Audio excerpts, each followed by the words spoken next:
This video was originally going to be about the reason I'm learning Japanese, but honestly, there is no proper practical reason behind it.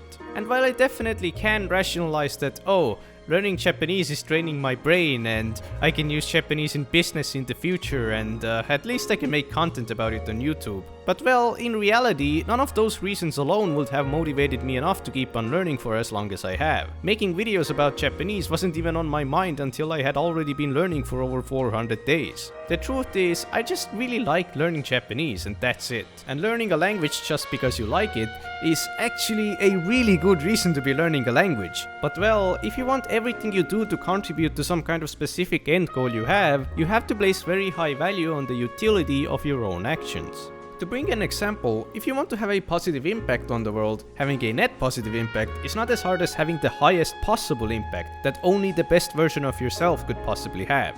And of course, this is something which requires extremely careful planning and always asking yourself if what you're doing right now is the most impactful thing you can do. As much as I love learning Japanese, I have to admit that personally it's mostly a novelty, and probably not the most important or plus CV thing I can do. This used to cause me some level of dissonance, especially since language learning is something which also takes a lot of time, effort and energy which could be directed into something more practical. But where things get even worse is art. For almost 2 years now, I've been on and off learning how to draw.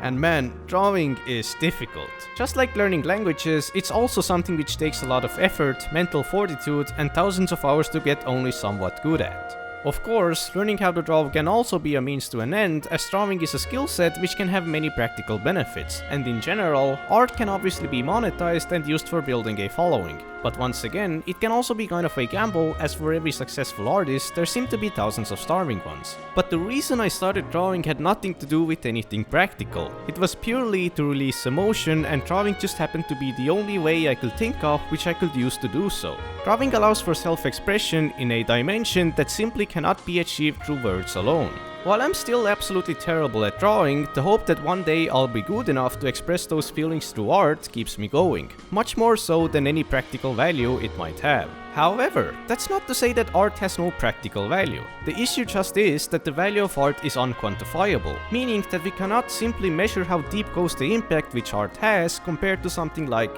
let's say, how many lives were saved with a vaccine. It seems to me that art is sort of a language itself, an untranscribable one which helps us cope with and navigate through existence by seeing the beauty of it. And because beauty and feelings are not quantifiable, you can't optimize or replace the value which art brings to make it more practical, as the value of art cannot be attained merely by the sum of its parts. The only optimization which is compatible with art is accessibility, giving more people more opportunity to create and access art. And that's pretty much directly contradictory to you should not waste time on art, as even the time that goes into creating art can be a part of the ritual. For example, even the most notable creations throughout history are seemingly incredibly time-consuming and impractical, which is actually very much a part of their value, as it can signify the devotion in which they were created. So, in conclusion, I don't think art can be utilized the same way as a hammer, as it cannot be improved nor replaced. And its impact is more of an immeasurable lingering side effect than a direct physical blow of a hammer.